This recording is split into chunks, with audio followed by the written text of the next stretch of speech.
Kami sa punlaan ng sibuyas. Ayan. Medyo malalaki na to. Itong bungad makapal. Pero yung dulo, sobrang dalang.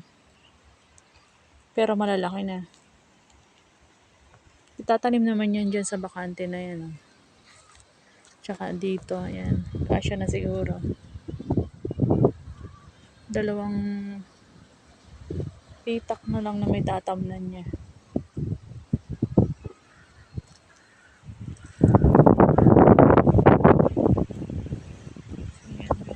Ayan, kasya na siguro yung punla na yan sa pagtatanim dito kasi yan. Si Kuyang. Kararating palang tara na ng tara. Sakit pa bewang. Ayan, ang ganda sa bundok kulay blue. Uwi na rin kami at gusto niya lang magkape sa bahay. Dapat nagbaon kami ng kape, kaya lang madaling-madali.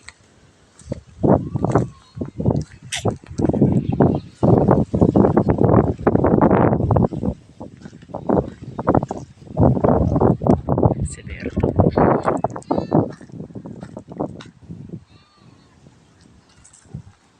Dito ang, yan, dyan itatanim yung mga punlang sibuyas.